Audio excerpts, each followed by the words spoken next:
평화의 하느님, 예, 반갑습니다. 기도하고 시작하도록 하겠습니다. 성부와 성자와 성령의 이름으로.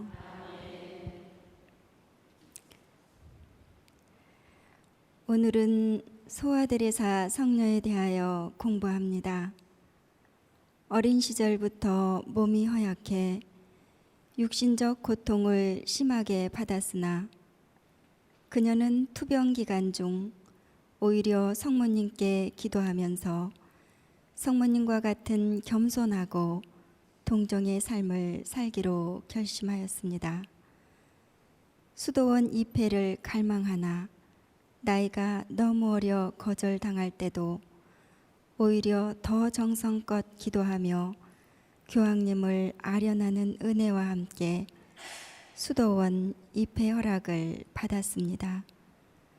수도원 생활 10년, 24살이라는 젊은 나이로 생을 마감했지만 완덕의 경지에서 참 영성적 삶이 무엇인지를 온전히 보여준 소아데레사를 잘 공부할 수 있도록 이 시간 축복하여 주십시오. 영광이 성부와 성자와 성령께, 성부와 성자와 성령의 이름으로 아멘. 예, 이 시간에는 포교 사업의 수호자 예수 아기의 성녀 데레사에 대해서 함께 알아보는 시간 갖겠습니다.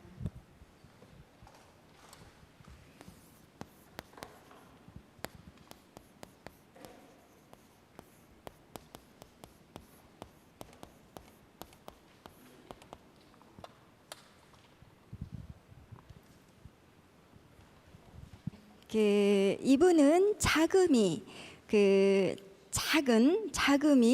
하느님께서 좋아하시는 겸손의 조건이라는 것에 아주 크게 감동을 받으신 분입니다. 그래서 예수님을 향한 그런 신뢰의 길을 열어 젖히고 모든 것을 희망하도록 한 이 작디 작은이란 그런 표현을 써서 자신을 작디 작은 자로 이렇게 선언했습니다. 이렇게 이 말은 성녀의 이상과 계획이 되었고 이분의 고귀한 그런 칭호가 됐습니다. 그래서 예수 아기의 성녀 데레사입니다.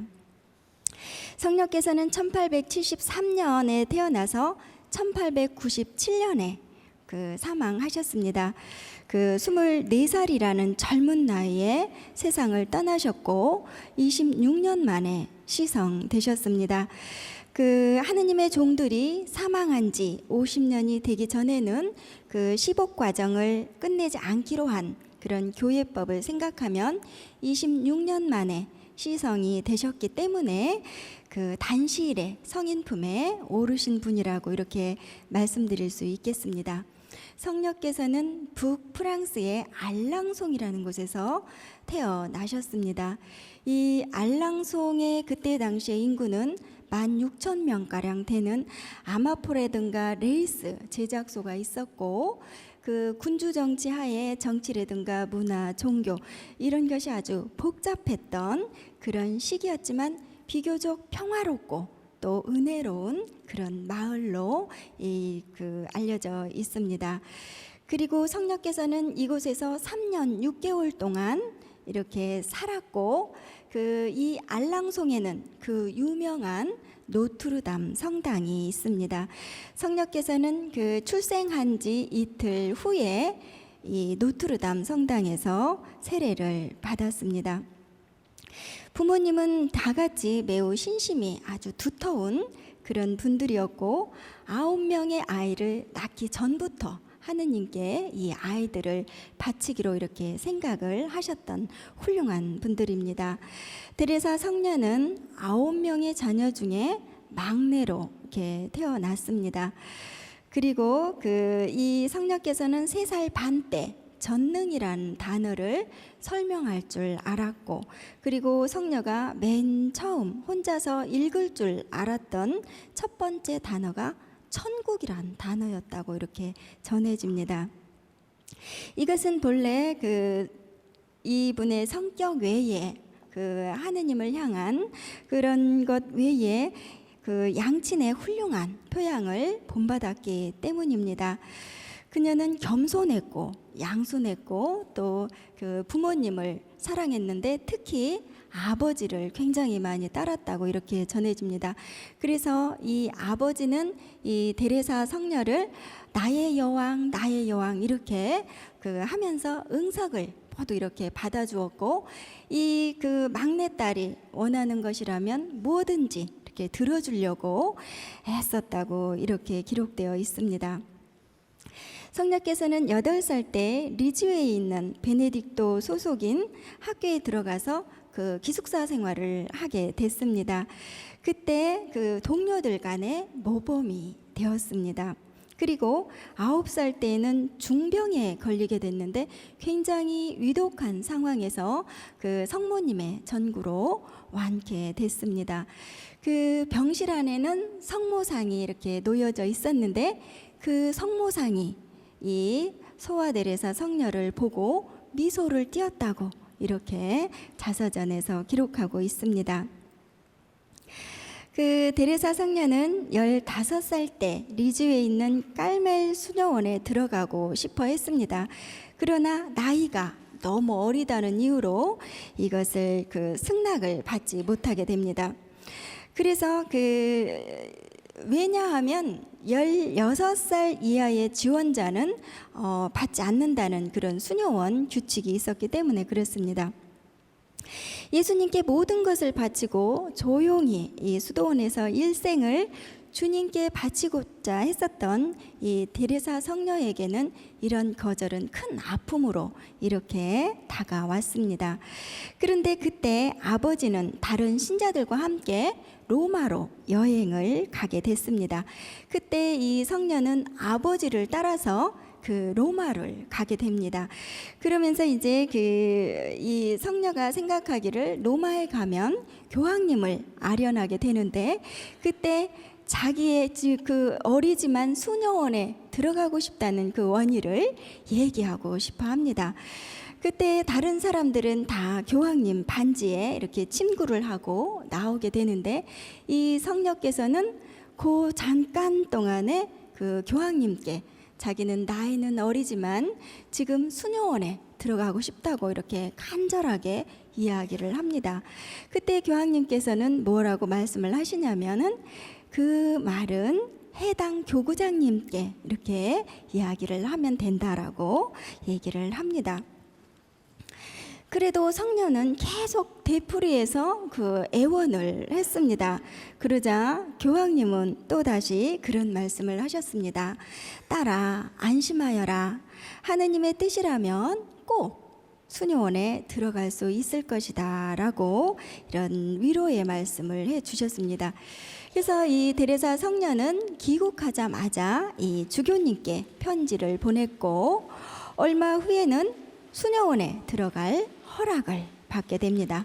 그러나 그곳 수녀 원장님은 이 성녀를 시험하려고 다시 3개월을 더 기다리라고 이렇게 이야기를 합니다. 데레사 성녀에게 그렇게 가고 싶은 수녀원을 또 3개월 기다리라고 하는 그것은 굉장히 큰 희생이었지만 순명하면서 참고 이렇게 견디게 됩니다. 그리고 마침내 이제 소원이 이루어져서 그녀가 정말 그렇게 동경하고 갈망했던 깔멜 수녀원에 들어가게 된 것은 1888년 4월 9일이었습니다. 그 당시 이 깔멜 수녀원은 봉쇄로 26명의 수녀님들이 함께 공동체 생활을 하고 계셨습니다. 그때는 이미 어머니가 안 계셨기 때문에 그 어머니가 4살 반 때 암으로 돌아가셨습니다. 그래서 아버지가 이 막내딸 손을 잡고 이 깔멜 수녀원에 가서 이제 데려다 주고 오게 되지요. 근데 아버지는 이 막내딸 나의 여왕 하면서 언제나 곁에 두고 싶어 했던 이 딸을 수녀원에 데려다 주면서 그 굉장히 여러 가지로 마음이 이렇게 아팠습니다. 그뿐만 아니라 이 데레사 성녀의 언니들 3명도 이 수녀원에 보냈고 이제 4명째 이 막내 딸을 데려다 준 것입니다. 그러나 그 아버지는 하느님을 위하는 마음에서 이 사랑하는 사랑과 헤어짐의 쓰라림을 잘 참았습니다. 그래서 이 거룩한 희생은 훌륭하게 나중에 보답되어서 마지막으로 하느님께 이렇게 봉헌한 막내 딸이 위대한 그런 성녀가 되어서 모든 사람의 존경을 받게 됐습니다. 성인이 되려면 어떻게 해야 돼요? 가만히 있어도 성인이 되나요? 그렇지 않지요? 그 성녀께서도 굉장히 많은 노력을 했습니다. 고통을 참았고 고행과 희생을 하셨고, 그리고 이 순명의 덕을 배우기 위해서 온갖 노력과 희생을 다했습니다. 그리고 어떠한 천한 일이든지 이것을 즐겁게 했고 자기를 완전히 극복하는 극기의 덕을 닦기에 온 힘을 다 기울였던 분이 이 성녀입니다. 그리고 이 성녀께서는 본래 체질이 약해서 병에 걸리거나 혹은 불편을 느낄 때가 이렇게 많았다고 전해집니다. 그래서 이 성녀가 얼마나 고생을 했고 또 얼마나 노력을 했고 했는지는 오직 하느님께서만 아실 그런 일입니다. 데레사 성녀는 하느님을 열애하고 또 다른 사람도 뜨겁게 사랑해서 모든 영혼을 구하려는 그런 열의에 불타고 있었습니다. 그래서 그녀는 죄인들의 회개를 위해서 아주 끊임없이 이렇게 기도를 했습니다. 그리고 마지막에는 오랜 중병으로 이렇게 병석에 누워 있으면서 견디기 힘든 그 고통을 한마디 불평 없이 이렇게 참아 견디면서 그것을 머나먼 지방에서 선교하는 그런 사람들을 위해서 바쳤습니다. 그래서 이 훌륭한 선교사인 데레사를 교황께서 전 세계 신학교와 또 선교 사업의 수호 성인으로 정한 것입니다. 그래서 포교 사업의 수호자 예수 아기의 성녀 데레사로 이렇게 불립니다. 데레사 성녀는 사후에도 좋은 일을 많이 하겠다고 이렇게 말씀을 하셨습니다. 이 성녀께서 임종 때 내가 천국에 가면 지상에 장미비를 내리도록 하겠습니다 라고 말씀하셨는데 그것은 은총을 말하는 것입니다. 은총을 많이 내리도록 이렇게 하겠다는 의미였습니다. 정말로 성녀께서는 천국에서 많은 사람의 영혼을 구하고 또 많은 죄인들을 이렇게 회개의 길로 인도를 했습니다. 성녀께서는 1897년 선종을 하셨고 1923년에 시복되셨고 그리고 1925년에 시성식을 받았습니다. 데레사 성녀는 별로 이렇게 세계 역사상에 남을 만한 그런 대사업을 이룩한 것은 아닙니다. 다만 하느님을 열애하는 그런 마음에서 매일매일의 그런 자기의 본분 사소한 일까지 이렇게 빈틈없이 충실히 지켰기 때문에 이런 큰 영광을 차지할 수 있었다고 이렇게 말씀드릴 수 있겠습니다. 1907년 3월 15일 비오 10세 교황님은 담화 중에 이 데레사 성녀를 현대의 가장 위대한 성인으로 이렇게 말씀을 하셨습니다. 그리고 1944년 5월 3일에 비오 12세 교황님께서는 성녀 데레사를 성녀 잔다르크처럼 프랑스의 보호자로 이렇게 선포를 하셨습니다.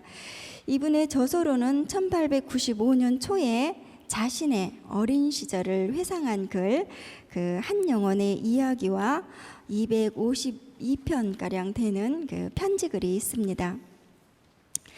예, 그 데레사 성녀께서 그 말씀하시는 이 작은 길은 그 사랑의 길 외에 그 어떤 것도 아니고, 예수님은 작은 자에게 공짜로 이 천국을 주신다는 메시지를 저희에게 이렇게 강하게 주고 있습니다.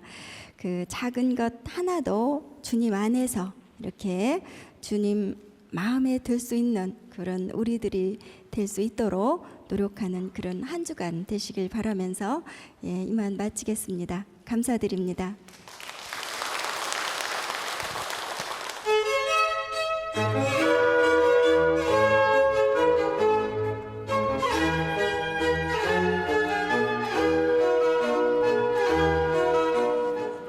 오늘은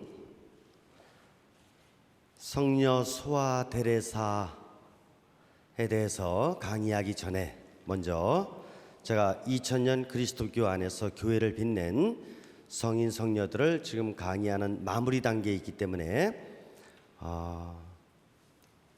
어떤 원리로 우리 성인 성녀들을 해석해 왔는가에 대해서 간단히 말씀드린 다음에 성녀 소아 데레사를 적용시켜 보도록 이렇게 하겠습니다. 모든 인간들, 나는 이제 이 세상에 태어나게 되죠. 내가 가진 조건은 신체와 정신과 그 다음에 동양으로 보면 마음, 서양으로 보면 영이라는 이런 조건을 가지고 태어나서 이웃과의 관계, 또 주어진 나이 3살이 안에서의 작은 상황과의 관계, 그리고 좀 더 넓은 차원에서의 세계와의 관계 속에서 다이내믹, 역동적인 유대를 맺어나가면서 인생을 살아가게 됩니다. 이러는 가운데 나의 내면 형성을 잘 시킬 수가 있고, 또 이웃과의 상호 형성도, 그 다음에 상황과의 상황 형성도, 또 세계적인 차원의 세계 형성에도 기여할 수가 있고, 또 부끄러운 존재로서 남아있을 수도 있게 됩니다. 이것은 내가 가진 조건을 이 형성의 장, 세상과의 관계에서 어떻게 give and take를 잘 하느냐에 따라서 잘 살 수도 있고 잘못 살 수도 있다, 이렇게 볼 수가 있겠습니다.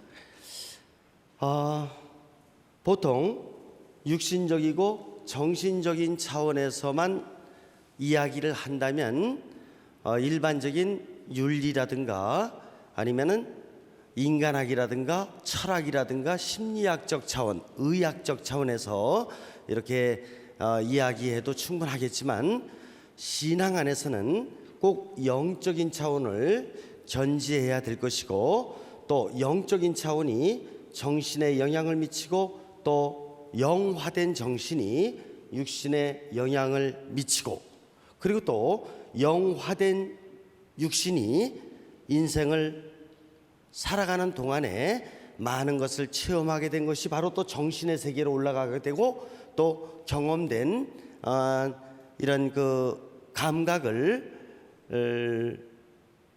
느꼈던 것을 다시 영적인 차원으로 넘겨서 우리 내에서도 이런 다이내믹이 계속 이루어지면서 인생 삶살이가 지속되는 것이다, 이렇게 볼 수 있습니다. 이러는 가운데서 교회를 빛낸 성인 성녀들은 특별히 이 영적인 차원의 삶을 모범적으로 잘 살으신 분이라고 볼 수가 있겠고, 이분들이 닦은 성덕의 삶이라는 것은 윤리적인 차원에서 이야기하고 있는 윤리덕 정도가 아니라 형성하는 신적 신비 하느님으로부터 오게 되는 이제 신학덕, 즉 신덕, 망덕, 애덕이라는 이런 초자연적인 덕에 근거를 두고 또 윤리덕도 초자연적인 그런 덕의 차원에서 오히려 윤리덕을 승화시키는 이런 삶을 살으신 분이다, 이렇게 볼 수가 있겠습니다. 그래서 우리가 어떻게 하면은 영적인 차원에서 초자연적인 덕을 잘 닦아나갈 수 있겠느냐 하는 데 있어서는 많은 공부가 필요하다, 이렇게 봅니다. 제가 간단히 요약을 좀 해드릴 텐데, 첫 번째, 무엇보다도 내가 영적인 차원에서 형성하는 신적 신비 하느님과의 관계에 있어서 합치의 덕, 합치의 성향, 어떻게 봐도 좋겠습니다. 이런 것을 닦아나가는 것은 무엇보다 가장 중요하다. 그리고 난 다음에 이웃과의 관계에 있어서는 이제 연민의 덕을 닦는 것이 중요하다. 불교에서 얘기할 적에는 자비를 이야기 많이 하죠. 넓은 차원에서 자비라 볼 수 있습니다. 그리고 주어진 상황 안에서 상황이다 그런다 그러면은 places, 장소, 그다음에 things, 모든 사물들, 그다음에 event, 모든 사건들이라고 볼 수 있습니다. 그리고 세계는 바로 장소와 사물과 사건들의 보다 더 다양하고 넓은 차원을 생각하면 될 것입니다. 이런 상황과의 관계에 있어서 어떤 상황에 우리가 직면하든지 간에 유연하고 넉넉한 분위기로 임할 수 있을 이런 융화의 이런 초자연적인 덕이 필요하다, 이렇게 보겠습니다. 또한 세계를 향해서는 얼마든지 세속적으로다가는 나름대로의 권위적인 어떤 인간 능력적인 힘을 발휘할 수 있겠으나, 여기서는 그런 것이 아니라 하느님의 뜻에 맞는 참된 역량을 발휘하는 것을 뜻하는 의미에서 역량적인 이런 덕, 역량적인 이런 그 성향이 필요하다, 이렇게 보겠습니다. 그리고 늘 하느님의 뜻 안에서 이웃이라든가 상황이라든가 세상의 여러 가지 이런 상황들을 잘 가꾸어 나가는 이런 삶이 우리에게 필요하기 때문에 늘 진리를 인정하는, 즉 하느님의 뜻을 인정하는 인정의 성향이 필요하고, 그러기 위해서는 하느님의 뜻을 잘 찾기 위해서는 내 뜻을 일정하게는 낮추는, 비하하는, 내 주장만을 너무 고집하지 않는 이런 개방성의 성향이 필요하다, 이렇게 보는 것입니다.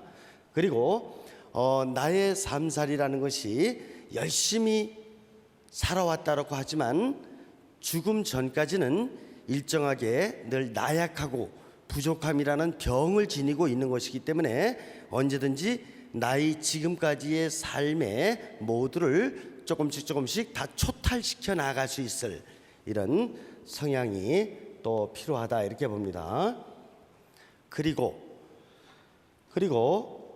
순명의 성향, 잘못 해석하게 되면은 순명을 꼭 윗사람들의 지시대로 그대로 따르는 것, 이걸 순명으로 많이 생각하는데 그렇지가 않습니다. 순명이라는 것은 여기 상황 안에서 어떤 사건이 발생했을 적에 이 사건 안에서 형성하는 신적 신비의 뜻을 찾기 위해서 내 주장만 고집하지 않고 여러 사람들의 어떤 관계라든가 아니면 상황 안에서 있는 사물들, 성서도 될 수가 있겠고, 그리고 성구 성상도 될 수가 있겠고, 또 아주 이렇게 넓은 자연 안에서도 얼마든지 신비스러운 초자연적 깨달음을 얻을 수 있기 때문에 이런 모든 것 안에서 종합적으로 정리하는 가운데 이제 하느님의 뜻을 찾는 이런 순명의 덕도 잘 닦아나가야 된다, 이렇게 봅니다. 또한 이런 마음의 덕은 단순함으로 이어집니다. 단순함이라는 것은 뭐냐면은 세상에 그 많은 사물들이 있습니다.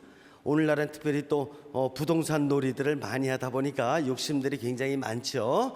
그런데 이 세상 모든 사물들 중에는 일부 내 것도 있지만 내 것이라고 하더라도 동시에 하느님의 창조물이니까 하느님의 것이라는 것까지 동시에 이렇게 깨달을 수 있을 이런 마음이 있어야 되는데, 그래서 이거를 갖다가 내 거다라고 생각하는 그 순간에 욕심이 지배하기 때문에 머릿속이 복잡해지는 것을 인생을 살면서 많이 체험하셨을 것입니다.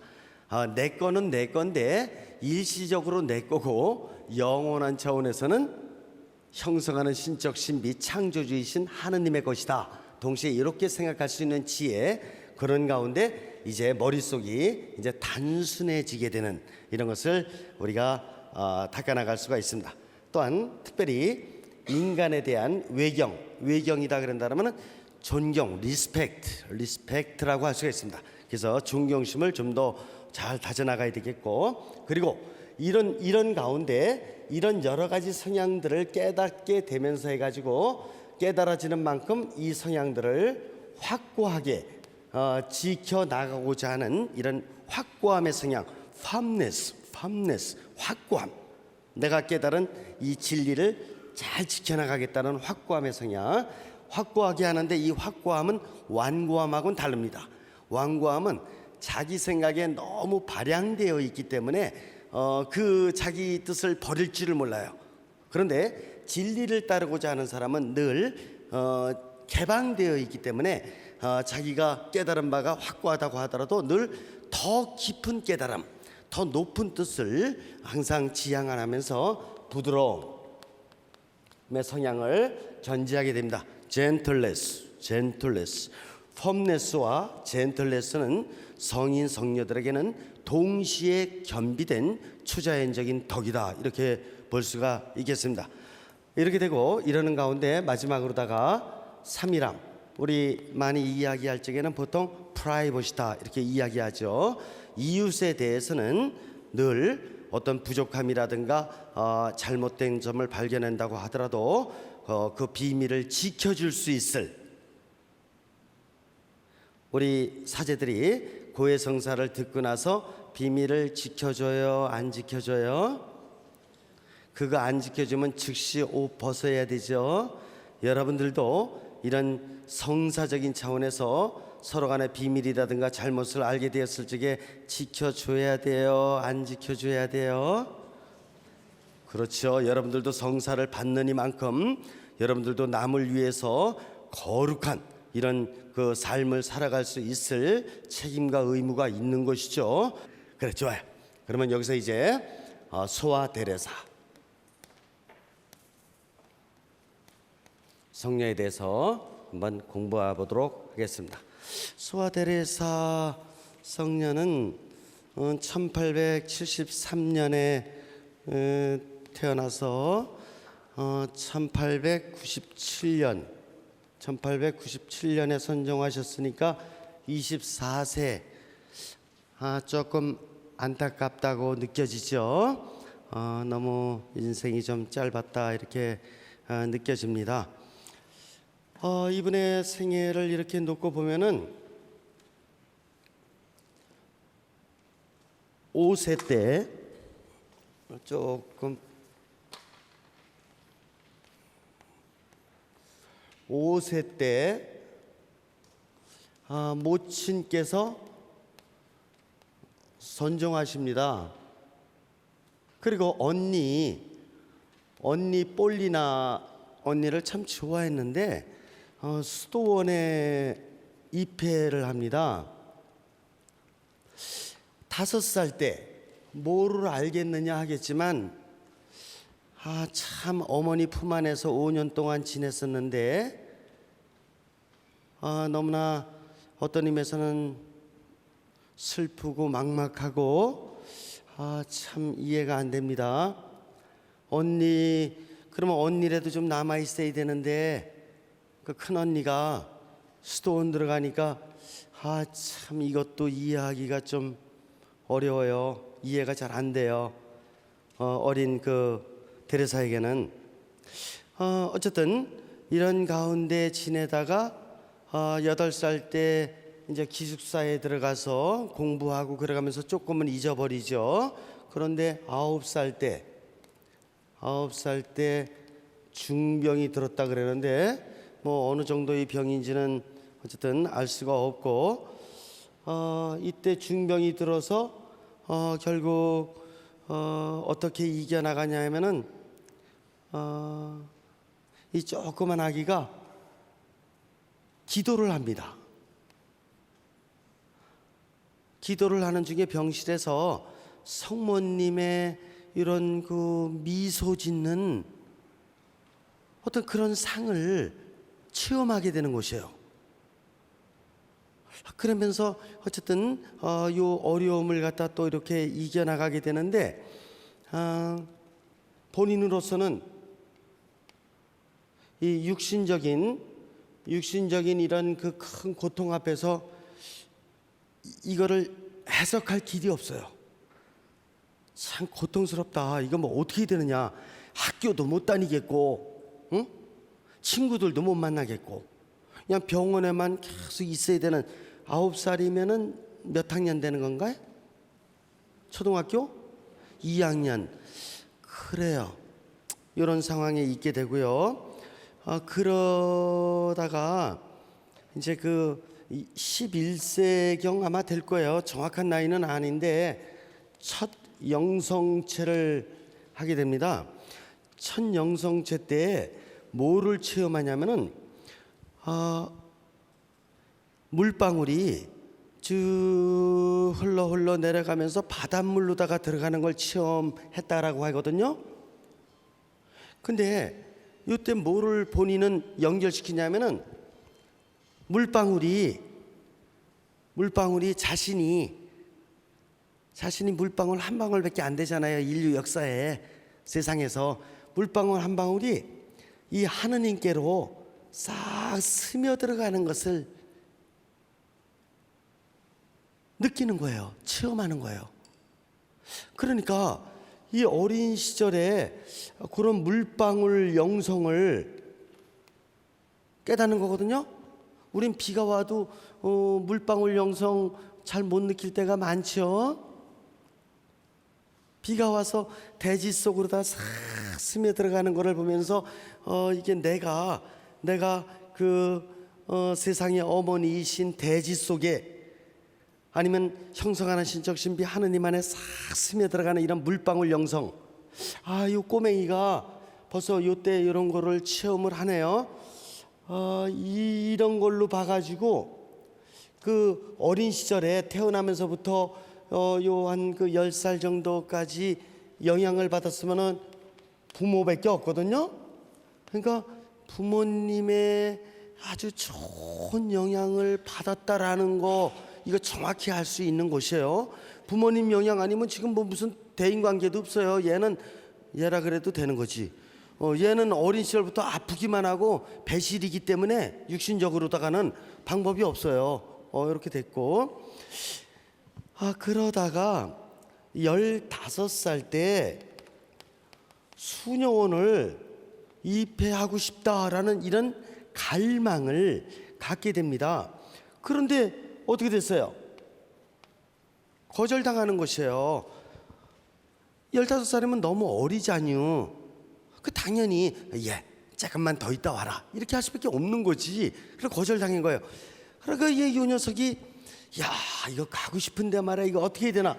거절당했을 때 또 퀘스천 마크를 칠 수밖에 없어요.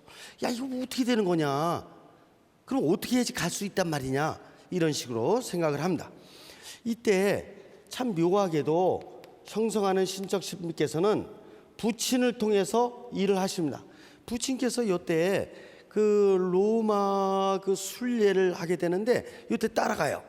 따라갔다가 누구를 만나게 되는 거냐면은 교황님을 아련하게 됩니다.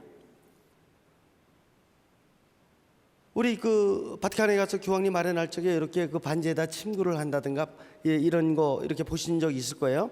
근데 이 녀석은 그때 바로 형성하는 신적 신비로부터 큰 영감을 받게 되는 것입니다.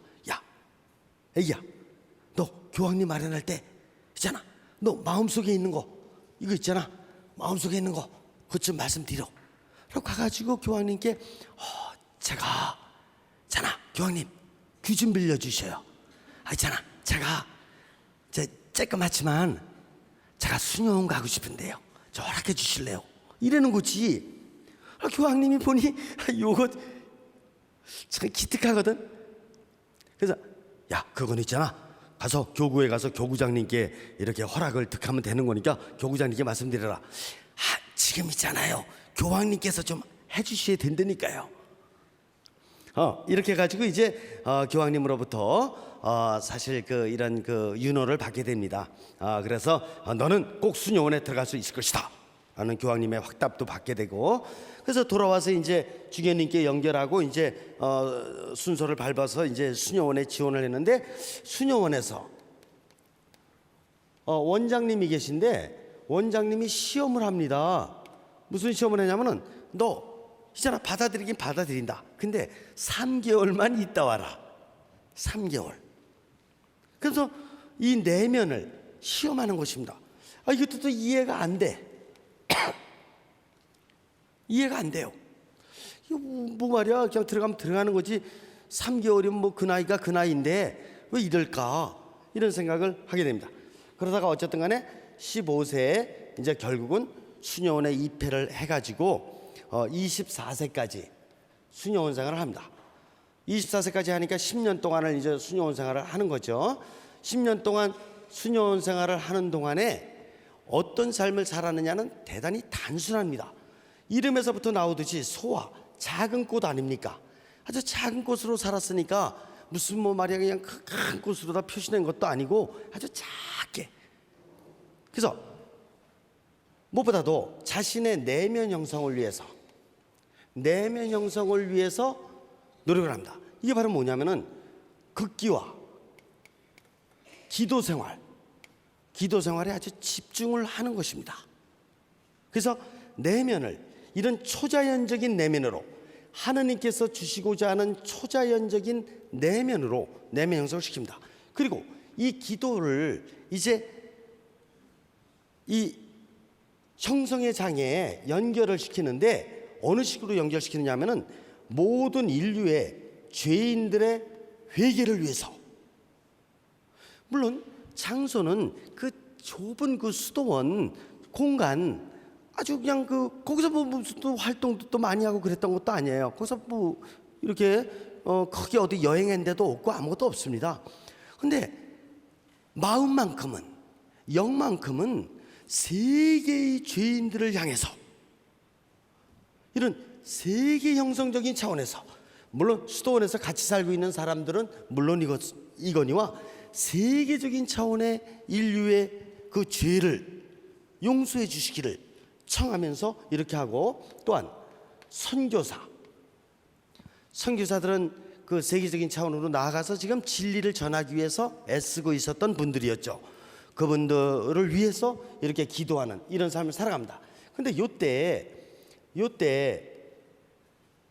17살 정도 됐을 거예요. 수도원 생활 시작하고 조금 있다가요, 16세, 17세 정도 됐을 텐데, 요때 부친께서 어딜 가시냐면은 정신병원에 입원을 하십니다. 부친께서. 그러니까 이 부친도 힘들으시지. 저기 아내가 일찍 돌아가셨지. 그리고 이제 이 딸내미들 벌써 몇 명씩이나 벌써 수도원 갔지. 그리고 요 막내 딸내미 참 이뻐했는데 요 녀석 말이야, 건강도 되게 나쁜 데다가 수녀원 가서 있으니까 늘 걱정이지. 여러 가지 신경을 많이 썼을 거예요. 또한 그 당시에 이런 그 국제적인 관계 안에서 놓고 보더라도 유럽 사회가 온통 어수선하고 새로운 차원으로다가 변화되는 그런 과도기였기 때문에 부친 나름대로다가 여러 가지로 다 신경 쓸 것이 많았을 것입니다. 있잖아. 그러다가 어쨌든 간에 정신병원에 입원을 하게 되는데, 이때 이 데레사로서는 참 어머니 돌아가셨지, 어머니 아버지 지금 정신병원에 입원하셨지, 이러니까 이게 무슨 뜻인가. 주님, 우리 집에는 수녀원도 여러 명 왔고 그런데 어떻게 아빠가 이 정신병이 들어가지고 입원해야 될 정도로 있잖아. 하나님, 뭘 깨닫도록 해주시려고 이런 어려움을 주십니까? 이런 의문을 가졌을 것입니다. 그러다가 21세 때 부친께서 이제 선종하십니다.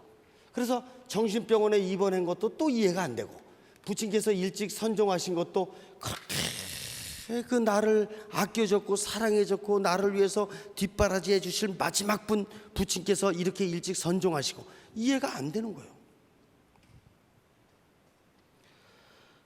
소아테레사, 이 아기는 이 문제를 어떻게 푸는가 라는 것입니다.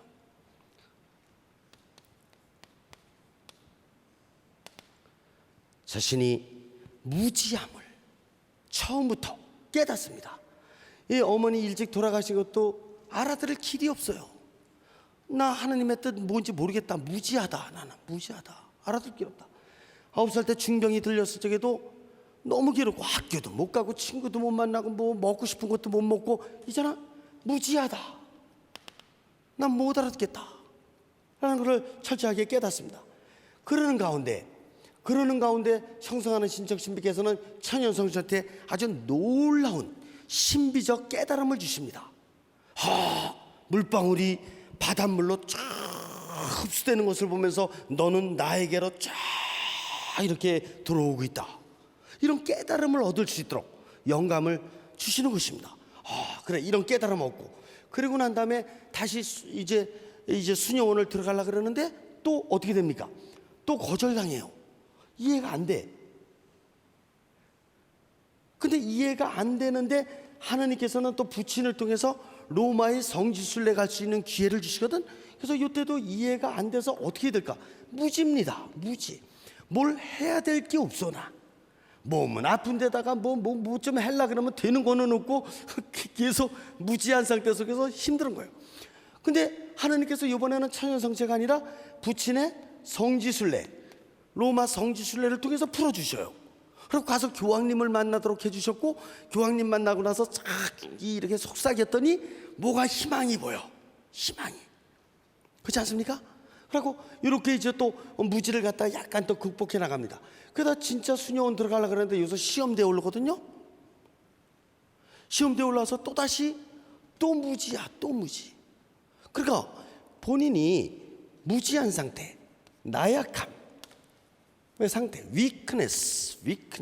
나약함의 상태에 있기 때문에 뭐를 큰 일을 하려고 생각을 하거나 계획을 했겠시오, 안 했겠시오? 응? 할 수가 없어요. 소화야, 작은 꽃이야. 뭘 할 수가 없어, 아직까지도. 그러는 가운데에서 이제 마지막으로다가 뭐냐면은 부친께서 정신병이 들었다 그러고 조금 있다가 선종하시고. 뭐를 깨달았는가? 나는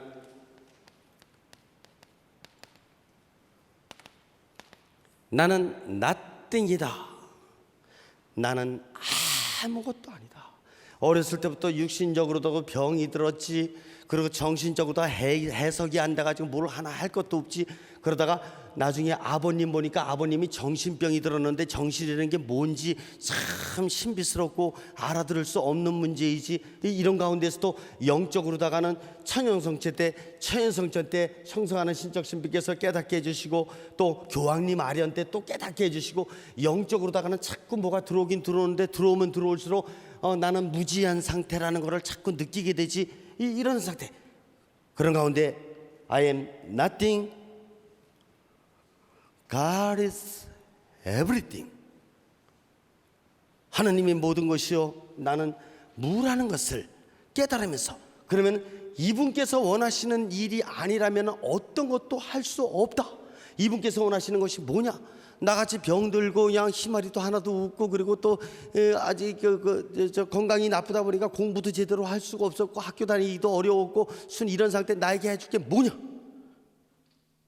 하나님께서는 가장 위대한 걸 해주십니다. 뭐냐면은 바로 내가 nothing이라는 걸 깨달을 수 있도록 섭리하셨고, 이 nothing을 깨달은 바로 이 신비적인 체험을 수아 테레사는 자신의 자서전에서 내 일생 나는 이런 과정을 통해서 어두운 밤을 지내왔노라고, 어둠 안에 빛을 깨달았노라고, 깨닫고 나보니 나는 nothing이었고 그분은 everything이었다라는 걸 이때 깨닫고, 내가 할 수 있는 작은 일이지만 인간의 생각으로 하는 것이 아니라 그분께서 주시는 영의 힘으로 하는 작은 일, 이게 바로 뭐냐? 내 안에 극기와 기도의 삶을 사는 것인데, 극기의 삶은 아까 선교사님 우리 강의 때도 여러분들 잘 들으셨습니다마는 어떻습니까? 천한 일도 즐겨했다. 화장실 청소를 즐겨하고, 또 코 흘리게 있으면 가서 그거 닦아주는 거를 즐겨하고, 그리고 뭐냐? 그리고 세상에 죄인들의 회개와 선교사들의 활동이 잘 펼쳐져 나갈 수 있도록 열심히 기도하는 이런 역할을 했던 것입니다. 그래서 작은 길을 선택했지만 이 작은 길 안에서 형성하는 신적 신비의 신비적인 삶을 온전히 드러냈으니 수도회의 장상들이 감동받을 수밖에 없었고, 그리고 수녀님이야말로 일생의 삶을 자서전으로 적어주셔야 되겠습니다.